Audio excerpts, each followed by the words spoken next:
Hi folks, and welcome to today's video, safe squat progressions after a lumbar disc herniation. Now, a lot of people come to me saying, Colin, I want to go back to the gym, I want to squat again, I want to deadlift again, but I'm too scared. How to do it? How do I progress myself in a safe manner? Well, today's video, I'm going to go over nice, safe progressions that you will do, or you should do, coming back from a herniated disc to get you guys back to safe squatting again, okay? So let's dive straight into this video. So folks, today I want to talk about getting back into squatting after having a lumbar herniated disc. Now, why should you listen to me? Well, I myself have had two herniations. 20 years ago was my first one, L5S1. I recovered myself, started helping a lot of people with the same problem. I re-herniated the same area, L5S1, with some actually additional bulges, L2L3, L3L4. A lot of sciatica again. That was February, March 2024. Brought myself back to, I would say, 99% at this stage. And I've helped many hundreds of people around the world get back to active living, be it going back to the gym, be it doing active pursuits, climbing, mountain biking, etc. My experience has been a lot of strength and conditioning work, rehabilitation work with many professional athletes, high school athletes, general population, and I'm bringing a lot of this knowledge to you guys free here on YouTube. So if you're out there suffering with low back pain problems, sciatica nerve pain, herniated discs, bulging discs, lumbar stenosis, lumbar arthritis, hit the subscribe button. You're going to be notified when I make some great content to get you back on the road to pain-free recovery. However, without further ado, let's talk about getting back to squatting. Okay, number one, why is squatting important? Essentially, when we're coming back from a herniated disc, we want to prevent stress, lumbar flexion, okay, on the spine. Most herniations are posterior, they go backwards. So we begin to be taught, typically in rehabilitation, hip hinging, where we hinge the hips backwards to pick things up off the ground, okay, lift items, etc. It's good spine hygiene. So we actually have to squat, because essentially this is the beginning of a squat, is when you hip hinge and you squat, right? It is a daily activity movement that it is really important to retrain when coming back from a herniated disc. Now the first exercise, not everybody has access to, so I'm going to show you different variations.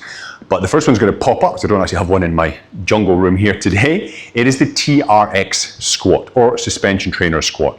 Now you see me hang on to the handles there, and I'm squatting down. Now this is really good to sort of retrain the nervous system to get back into squatting, because I can hold these handles and put my load on the handles, and it can help train me to squat. I can pull up with my hands there, you'll see in the video.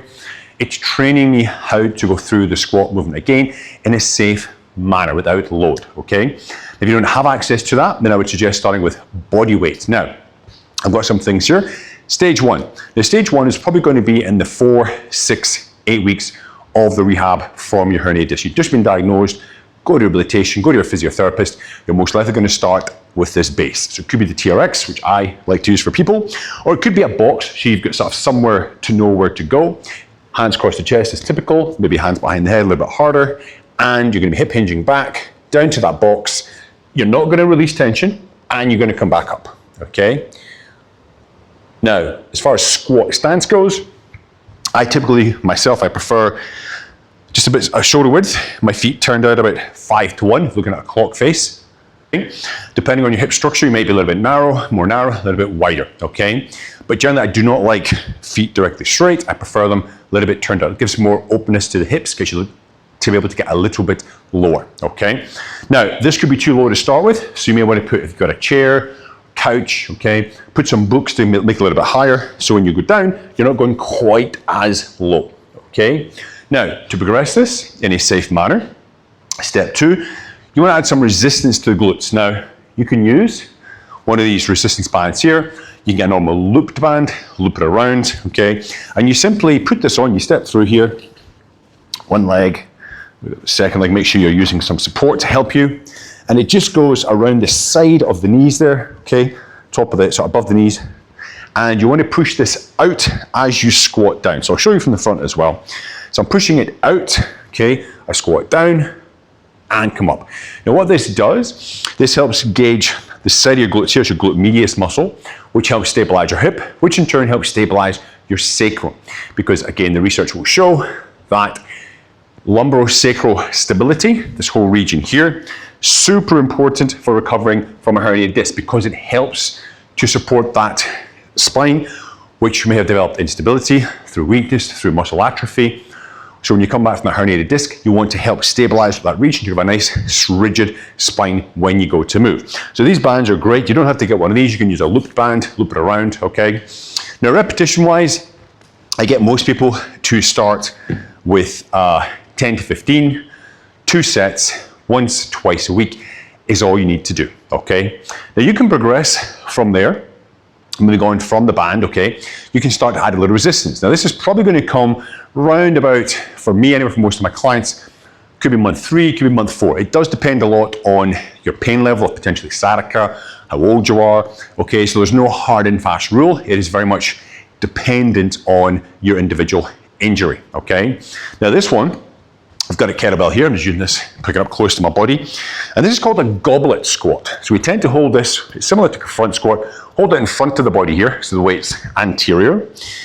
And again, we squat nice and comfortably down. We don't want to let the tail tuck under.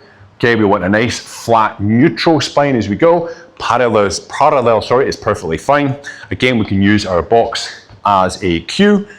Down, touch, and come up. Touch, and come up. And I'm using an 8 kilo dumbbell, it's a little bit less than 8% of my body weight there. And again, you'd progress that. Maybe you start with 4 kilos. Depends on your individual sort of strength starting point. You work up 10, 15 repetitions, a couple of sets, once, twice a week for a month or so, and then you can obviously step this weight up. But a lot of people say to me, Colin, I want to get back at the gym. I want to be squatting again. I want to be deadlifting, lifting, okay? It's a common question I hear because people really struggle to get back into their activities. How do they go about it? Well, actually, I've got something coming up, which is especially for you. Let's check it out. Sorry, folks, pardon the interruption. I've got an offer for you. If you're trying to get back into the gym after a lumbar disc herniation, sciatica nerve pain, back pain, etc., it's been a couple months after rehab and you just don't know how to do it. You're scared of going back in there and hurting yourself. Maybe you've been back and you've hurt yourself. You're sort of like pulling your hair out, like, how do I do this in a safe, controlled manner? Then I've got something for you guys. I'm launching my 3-month Build Yourself Back to the Gym program, which is designed with 52 different exercises to get yourself whole body strong, back into squatting, back into deadlifting movements, upper body, lower body, the whole body getting stronger month upon month, and a nice graded exercise plan. I'll be doing it alongside with you guys. We'll have weekly calls, okay? Everything's gonna be given to you. And I'm looking for some people, it's gonna be my beta program, so I'm looking for people to come forward who would seriously like to do this program. If you're serious about it, you wanna get back into the gym and lift again, back to your sports, hit me up with an email, info@bashbackpain.com. Once again, info@bashbackpain.com. Send me an email with yes in the subject or yes in the body of the email. I will send you all the details over later today. If you're interested, as I said, okay, in that short clip there, just hit me up with an email, info@bashbackpain.com with yes. It's going to be starting in just about 2 weeks away. So if you're interested in that program, please hit me up and I will send information out to you, okay? So how do we progress from the kettlebell? Well, personally, I like front squats. Now, there's our video's gonna flash up. This is me. I was just testing this about a few months ago. There's a front squat there I was doing with it's about 80 kilos, including the bar. It's 170 pounds or so. I was just testing how my body would react to it. It reacted well, I was happy. I'm not going to start front squatting again just yet. Going to wait another few months before I get into that. But the front squat is really good because generally it is considered to be have less compressive force on the lumbar discs, okay? Less shearing forces. And this is generally because when the bar is behind me, okay, and I'm squatting down, the weight is pushing like this, it's trying to make me go forward, all right? And they generally say that there's more likelihood of injury with a back squat because I've seen people, they're squatting down and they fail and they go all the way down to the bottom, okay, and they have to be sort of like pulled out of the squat rack or whatever. It's not pretty, okay? There'll be a high rate of injury. With the front squat, where the bar sits in front. Now, classic Olympic front squat, you wrap your arms around like so, and the bar sits across the top part of your shoulders. I unfortunately have no cartilage left in my elbow here, so I can't do that. So I'm going to show you with the cross-handed version here, okay? So with the front squat, the weight is in front. And generally, if you're going to fail with this exercise, you can let it go, yeah? The weight will fall on the floor, makes a lot of noise, people will look at you funny in the gym, but you're less likely to get injured, okay? And the thing about a front squat is it tends to lead to a more upright posture, okay? Put my feet in, so your spine is more vertical as opposed to the back squat where there's more anterior forward lean, yeah? Now, unless your sport or your activity requires you to do back squats, I personally believe the front squat is more effective for you, okay? If you're trying to sort of, prevent further injuries down the line, if you want to sort of maintain good leg strength, knee stability. I mean, don't get me wrong, there are still compressive forces in your spine. There is still, pressure on the discs, okay, shearing forces, but it's not as great, okay? Mainly because the spine is angled more straight, and you also typically use less weight with the front squat, okay? So here with control, and I would start just with the bar. Now, a lot of guys, me included, we like to front squat in a more secure position because when you have the hands like this in front, there's more thoracic movement, yeah? A good way to lock that, and if you don't have the mobility to wrap the bar, is you can get lifting straps. You may have seen people do this before. You loop the lifting straps onto the bar. That's one. And this acts like a little crutch for us to be able to hold the bar safely, hold the weight safely, but get optimal power strength generation. So we basically really tight on the bar here. This is a very small bar, it's just a training bar. It would be in the rack, okay? I would walk in, I would unrack it, so it's sitting here on the top of my shoulders, my elbows are high, check my feet there, and squat, okay?